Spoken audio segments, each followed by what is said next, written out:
You know what usually happens with builds like this? You're either a squish ball with a very strong sticky bomb, or your sticky is weak and it's used only to throw off your opponent just long enough to take them out. Never is a build this balanced enough to be a threat in both categories, until now. It was over 2 years ago that I made a build dubbed Warrior, during a time when meta builds ran rampant in the Dark Zone, when it needed a hero to balance the scales of justice in favor of the oppressed. A turning point discovered that day which gave counterplay with the sticky a new name.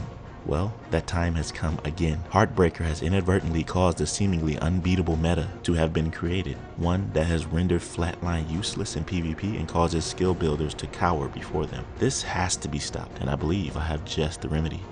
A build that is powerful in whatever you enjoy, PvE or PvP, and is very fun to play. I fell in love with this immediately, and hope you do as well. You know what I was thinking? And I said to myself, why did you stop making legacy builds?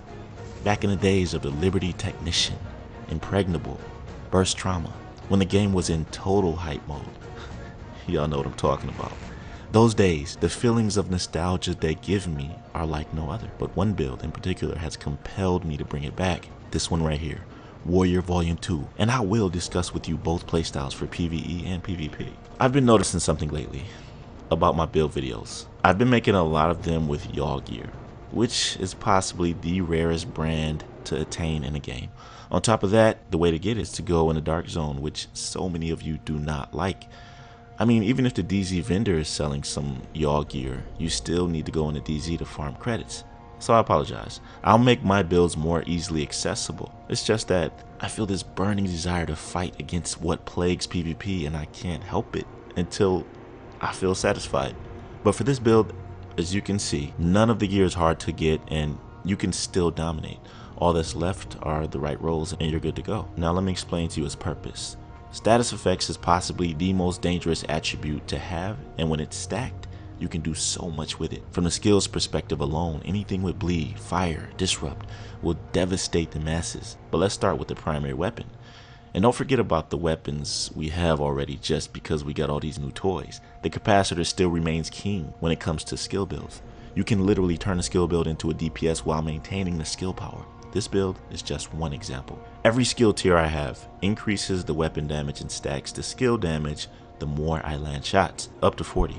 So this allows me to actually fight without relying on skills. They just end up becoming a bonus, a big one at that. I'll get to them in a moment, but check this build out. Firstly, the Valve's toxic delivery damage scales with status effects, so every piece you want to have that rolled along with crit damage. It was hardest for me to get it on the Fox's prayer knee pads, but man is it worth it. And make sure you have the brands that grant status effects as well so it can get as strong as possible. And oh yeah, regarding the capacitor, you should check this build out to see why the capacitor has become the future of skill builds from the moment it came out.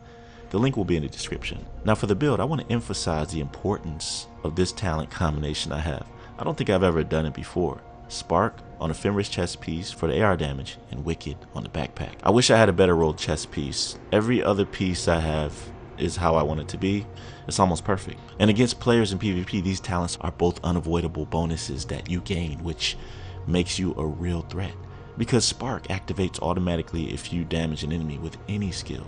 Even if you damage their turret on the ground or whatever, it still activates. Then Anarchist Cookbook with Perfectly Wicked after inflicting a status effect on an enemy. Same rules apply. So none of these talents rely on anything, really.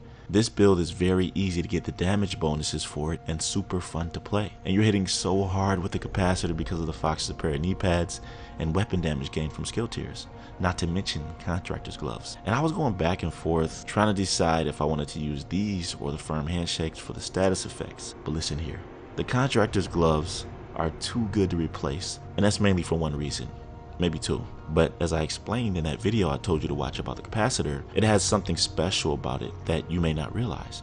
The weapon is an assault rifle, so instead of the 21% health damage that weapon type has, you get 10% and a 12% damage to armor attribute on it, where the health used to go. This is definitely unique, and no other assault rifle has this specific attribute set up. It puts the capacitor in a league of its own, and that's why I got the contractor's gloves equipped so that I can stack more damage to armor. I'm sorry to interrupt, but YouTube notifications are terrible, so I had to take matters into my own hands and let you know what I got going on. I came here from my second channel, Identity Games, and would love it if you could support me there as well. A total different vibe you'll get, and the best thing is that you don't even have to leave this video. Just click this link and subscribe, but make sure that afterwards you come see me over there. Identity Games is a game dev channel where I'm developing my own project, an open world RPG looter shooter. Check it out and let me know what you think of it. I have a total of 20% and that's really good. Let's discuss the skills, and for this build the fire sticky bomb is a must have. But for the second skill, it's really your choice. Originally when I made Warrior back in the day, the second skill I used was the Chem Launcher Fire Starter. And as I think of it now, you can use what's best for the situation. I have the Vial Mask, and that with status effects gives you multiple options to choose from. The Bleed Hive, Blinder, Firefly, anything that has status effects. I personally enjoy using the Jammer because it solves two problems: disables skills and deals damage. It's especially good in legendary missions against Black Tusk. You can do tons of damage over time as long as you're patient. This with the combined damage from the capacitor is insane. I know that I've run this setup a lot, but it's so versatile. It can be used in so many ways. Oh yeah, I forgot to mention the holster, but it's 𝐸𝐸 for the potential crit damage you gain from just this one piece, 27%. And if you look at the stats, the crit damage and chance are decent, considering how the build is set up. Here's a cool idea. How about 20% health damage to go along with that 20% damage to armor? Well, that build is the PvP version with the yaw I was telling you about. We can save that for another day.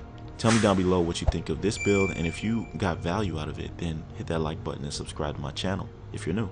Thank you for stopping by as always, and I'll catch you in the next one. Be right out.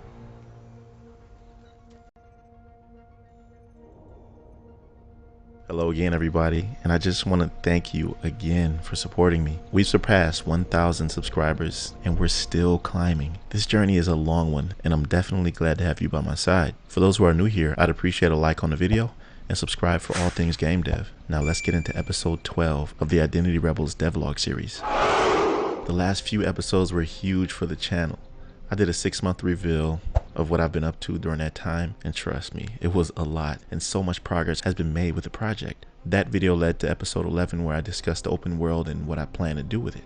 I had also revealed that I converted my Identity Rebels project to Unreal Engine 5, which was a major upgrade. Man, I absolutely love working in this engine, and honestly I can't see myself going back to UE4. I mean, there's still some things I need to figure out, but for the most part the engine is polished. So in that devlog episode I pretty much had an empty open world ready to populate.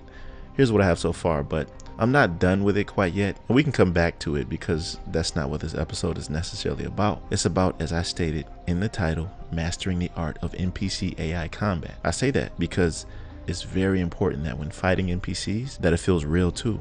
There are many layers of this, the first being perception. Sight, touch, hearing, etc. Some enemies are actually blind, but their hearing is very keen. So you have to deal with that particular enemy in a specific way. But for the most part, I think the basic functions of perception is enough to drive realism, enough to be engaged. Once this is implemented, there comes how the enemy reacts to you while in combat. For example, basic movement. I want to show you how the enemy moves now. I don't too much care for this.